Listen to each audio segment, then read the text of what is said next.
Doesn't look all that pretty, but to us it says a lot because we're able to see the same things that he saw. Forget all the toolbars and all that stuff that Hotmail puts up for you. We get to see the meat of it.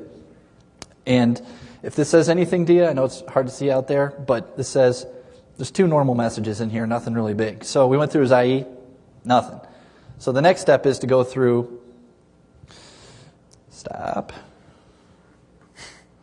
Next step is to go through. Actually, before you do that, Keith, before we moved on IE, the next couple of slides talk about, we looked at this web-based email, didn't find anything, but what we did find, one of the cached pages did indicate searching for cracks. So a website, which is well known for cracks for several pieces of software, a search for document management system.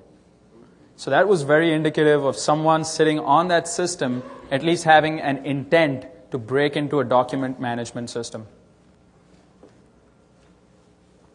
And I'm just going to breeze over this, but there are other commercial forensic tools out there. So if you don't like a tool that I wrote that's obviously all command line and ugly and very computer geeky-ish, you can go and get commercial tools like FTK, and it just rebuilds it for you, and you don't have to know about really how it works in the background.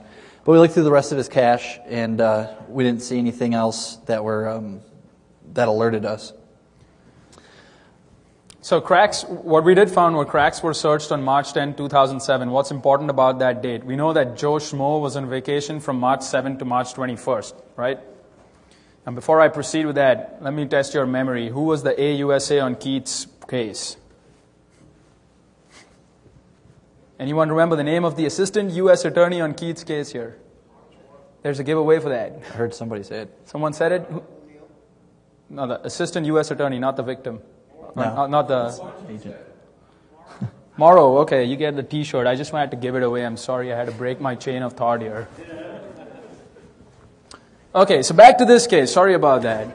March 10, 2007, Joe was vacationing in Florida. What we found was cracks were searched for, as well as searches for travel to Sao Paulo were made during that period of time. Now, Joe was in Florida on vacation with his family. He definitely wasn't logging into his system and looking for another vacation in Sao Paulo, especially not with his family, right? So, was Joe's machine being used by someone else? That was the big question in our mind before we started looking at Firefox activity here. And with that, the next thing we do is we look at the Firefox activity. And again, just browser technology isn't all that much different. So you can imagine, I talked about cache files, histories, cookies, all that. Still applies to Firefox. It just gets stored differently. Here's the directories that you'll find this information in. And you do find that Firefox and the Mozilla type of browsers, the technology seems to move a little faster. So sometimes as you go through versions, the cache files tend to change a little quicker than IE does. It's also something to keep in mind. If you're using one of the tools and you're saying, I know there's something in here, but it's not showing anything, you might not be using the right version for that particular Mozilla version. A lot of tools out there at the time we did this investigation were insufficient. Just going ahead and plugging them into your normal history tools weren't working because most of them were geared towards IE. What we did is we looked at the Mozilla, the structure, and what we found is there's 3 different types of files. There's these map files, there's these data, there's these cache block files, and there's the actual data themselves. So through these 3 different areas, you basically have to track where the cache file went. In the interest of time and people falling asleep, I will talk very quickly over this stuff. Basically, there are files that are also like card catalogs in the Firefox realm. And they're all chopped up, they have hashes and so forth, and they point to spots on the disk and says, this website, this person went to this, or this file was downloaded from this website. With known values, we're able to go in there and figure out which files were pulled from which websites at what time with what users. It just involves some bit shifting, some anding, some oring, and so forth. So it's not real complicated. You just have to know the formulas, which we put on the slide for you.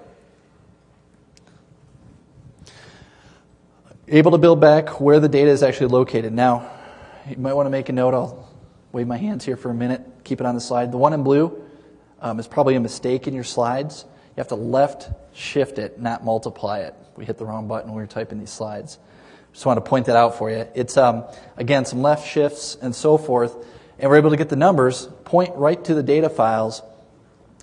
Then we're able to take those data files, sort of like what we did in IE, open them up, load them in a browser, and we're able to see what the attacker saw. So, Rohit, talk about this is one tool we use to do the cache reconstruction of Firefox. Sure, yeah, we were looking for tools out there. We found a tool called Cache View, which was shareware, and we found that if you ran Cache View, it would show you the URLs reached, so on and so forth. Like Keith talked about Pasco, it was a similar tool. But what it didn't do for us was it did not link or it did not decipher the actual cached content. So it would tell us, well, here's where the cached content is for this particular activity, but there was no easy way for us to say, okay, show me that cached content then.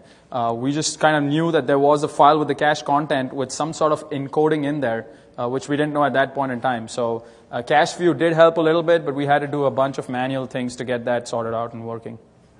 They're going to start playing the Oscar music soon here. So what it did is it pointed to the cache files in the evidence on the evidence media, and it was simple. These cache files, all they were gzip versions of the web pages. So what we did is we just simply copied them back out, used our favorite gzip, unzipped it, loaded it in a web browser, and what do we get? It's an email. So we found an email here, which was, again, using Hotmail, and we found that there was someone called Ted at the organization who had used this system and received emails saying, thanks for the password, thanks for blah, and we scroll down, we find that there was a person called Ted here who said, well, hey buddy, here's a password to our document management system, let's make our own little Napster out of this thing. And I'll follow it up with a license crack, because the document management system did have a licensing piece to it which allowed only a certain number of clients to connect to the server, without which you couldn't really get on it. So we knew that there was a person, Ted, internally who was involved in this issue. Well, to cut the story short here, we found that Ted was actually the fill-in administrator while Joe Schmo was on vacation. So the big moral of the story here is take lots of vacation. But there was further, more incriminating evidence on the system that we were looking at. Again, I've renamed the file here. It wasn't actually named licensecrack.java, but there was actually a Java file found on the system that Ted was using while he was an administrator there. And that actually used a vulnerability in the document management system that was in place.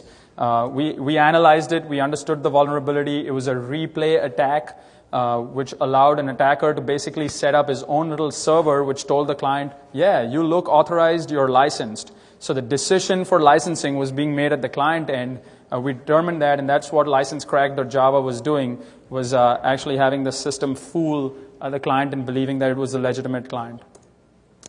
So that being said, I think the most important takeaway is last slide here is combating the insider. I don't think there's a silver bullet here which you can say, well, that's what you need to do and you will not encounter insider attacks.